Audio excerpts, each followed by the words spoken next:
നമസ്കാരം.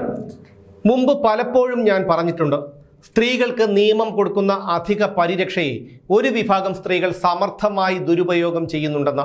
Hema committee report പുറത്തു വന്നതിനു ശേഷം നടന്മാരും സംവിധായകരും അണിയറ പ്രവർത്തകരുമടക്കം നിരവധി ചലച്ചിത്ര പ്രവർത്തകർക്കെതിരെ ലൈംഗിക ചൂഷണാരോപണങ്ങൾ ഉയർന്നിരുന്നു. ആ പട്ടിക ചെറുതൊന്നുമല്ല. Ranjith, Siddique, Mamukkoya, Sudheesh, V K Prakash, Hariharan, Harikumar, Mukesh, Idavela Babu, Jayasurya, Baburaj, Alencier, Tulsidas. ഈ പട്ടിക ഇങ്ങനെ നീളുന്നു. ഈ വെളിപ്പെടുത്തലുകളിൽ ഒടുവിലത്തേതാണ് നിവിൻ പോളിക്കെതിരെ ഉയർന്ന ആരോപണം. എന്നാൽ ആരോപണം ഉന്നയിച്ചവളുടെ ആദ്യ വാക്കുകളിലുണ്ടായിരുന്നു പൊരുത്തക്കേട്. എന്നാൽ അവൾ പറഞ്ഞതൊക്കെ കല്ലുവെച്ച നുണകളാണെന്ന് തെളിയിച്ചുകൊണ്ട് ഇന്നലെ സംവിധായകനും നടനുമായ വിനീത് ശ്രീനിവാസനും നിർമ്മാതാവ് വിശാഖ് സുബ്രഹ്മണ്യവും രംഗത്ത് വന്നിരുന്നു. അതിലേക്ക് പോകുന്നതിന് മുൻപ് കേരളത്തിലെ സ്ത്രീകളോട് ചോദിക്കാനുള്ളത്, നിങ്ങൾക്കും അച്ഛനും മകനും സഹോദരനും ഭർത്താവുമൊക്കെ ഇല്ലേ? നാളെ അവർക്കാർക്കെങ്കിലും എതിരെയാണ് ഇത്തരത്തിലൊരു ആരോപണം വരുന്നതെങ്കിൽ നിങ്ങളത് സഹിക്കുമായിരുന്നോ? നിങ്ങൾക്കത് താങ്ങാൻ കഴിയുമായിരുന്നോ? തല കുനിച്ചു പിടിച്ചല്ലാതെ നിങ്ങൾക്ക് പൊതുസമൂഹത്തിന് മുന്നിൽ ഇറങ്ങി നടക്കാൻ കഴിയുമായിരുന്നോ? ഇല്ല, ഒരിക്കലുമില്ല. പച്ചയായ ഹണി ട്രാപ്പിനല്ലേ നിവിൻ പോളിക്കെതിരെ പരാതി കൊടുത്തവൾ ശ്രമിച്ചത്? സത്യം വെളിച്ചത്തു വന്ന സ്ഥിതിക്ക് അവൾക്കെതിരെ നടപടിയെടുക്കാൻ ഇവിടെ ഏതു നിയമമാണുള്ളത്? തന്നെ പീഡിപ്പിച്ചു എന്ന് ഇവൾ ആരോപിച്ച ദിവസങ്ങളിൽ നിവിൻ പോളി വിശാഖ് സുബ്രഹ്മണ്യം നിർമ്മിച്ച് വിനീത് ശ്രീനിവാസൻ സംവിധാനം ചെയ്ത വർഷങ്ങൾക്കു ശേഷം എന്ന സിനിമയുടെ തൃപ്പൂണിത്തുറയിലെ ലൊക്കേഷനായ ന്യൂക്ലിയർ മാളിൽ ഉണ്ടായിരുന്നു. ഇവർ മാത്രമല്ല, 300ഓളം ജൂനിയർ ആർട്ടിസ്റ്റുകളും അവിടെ ഉണ്ടായിരുന്നു. ഇനി ഇതൊന്നും കൂടാതെ നിവിൻ പോളി ഒപ്പിട്ട കരാറും ഹോട്ടൽ ക്രൗൺ പ്ലാസയിൽ ലിവിന് വേണ്ടിയെടുത്ത റൂമിന്റെ രേഖകളും ഹോട്ടലിലെ CCTV ദൃശ്യങ്ങളുമുണ്ട്. ഇതുപോലൊരുത്തിയുടെ വായ്ത്താരിക്ക് വിലങ്ങിടാൻ ഈ തെളിവുകളൊക്കെ ധാരാളമല്ലേ? ഇനി മറ്റുള്ളവരുടെ കാര്യമോ?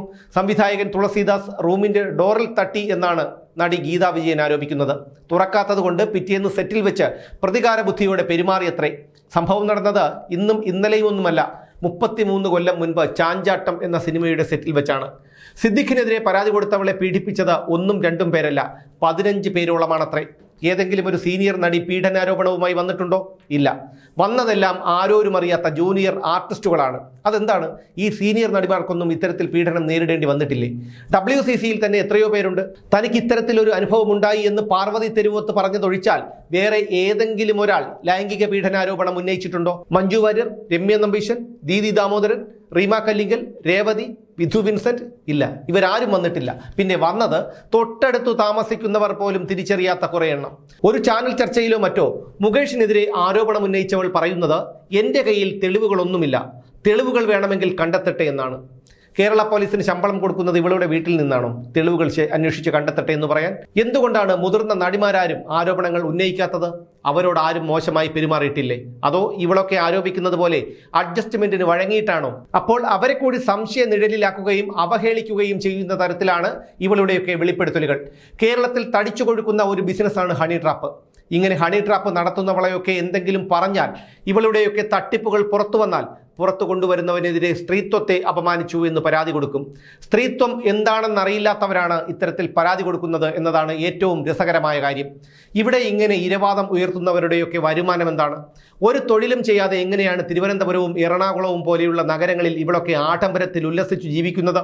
എവിടെ നിന്നാണ് ഇവർക്ക് പണം? കേരളത്തിലെ പല പുരുഷന്മാരുടെയും ആത്മഹത്യയുടെ പിന്നാമ്പുറ കഥകൾ തേടിപ്പോയാൽ അതിൽ പലതിലും ഇത്തരത്തിലൊരു ഹണി ട്രാപ്പുകാരി ഉണ്ടായിരിക്കും.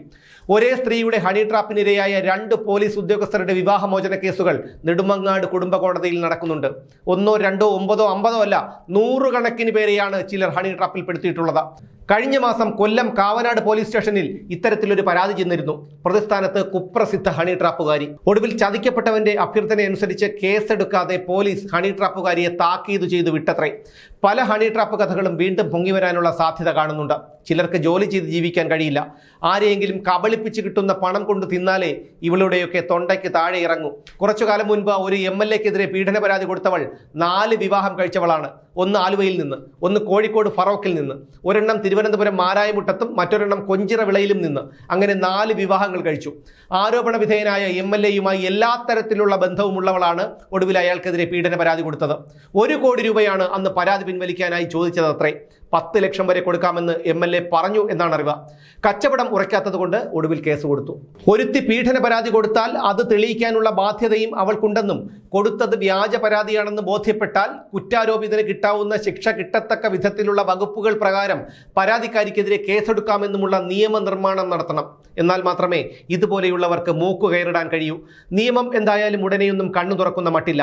ഇവിടെ ഇടപെടേണ്ടത് സ്ത്രീകൾ തന്നെയാണ്. ഇത്തരക്കാരെ എന്തു ചെയ്യണമെന്ന് സ്ത്രീകൾ തന്നെ തീരുമാനിക്കണം. അവസരം മുതലെടുത്ത് ചിലരൊക്കെ വീണ്ടും പരാതികളും പത്രസമ്മേളനവും ഒക്കെയായി ഓണം കൊഴുപ്പിക്കാൻ ഇറങ്ങുന്നു എന്ന് വിവരമുണ്ട്. എന്തായാലും അങ്ങനെ വരുന്നവർ ഒരു കാര്യം ഓർക്കണം, പഴയത് പലതും പൊങ്ങി വരും. അതെന്തായാലും നല്ലതിനായിരിക്കില്ല. ഇവിടെ പുരുഷന്മാർക്കും ജീവിച്ചേ മതിയാകൂ. എന്തായാലും ഇത്തരം കള്ളത്തരങ്ങൾ പകൽ വെളിച്ചം പോലെ പുറത്തു വരുമ്പോഴെങ്കിലും നമ്മുടെ നിയമത്തിന്റെ കണ്ണുകൾ തുറക്കട്ടെ എന്ന് പ്രതീക്ഷിക്കാം.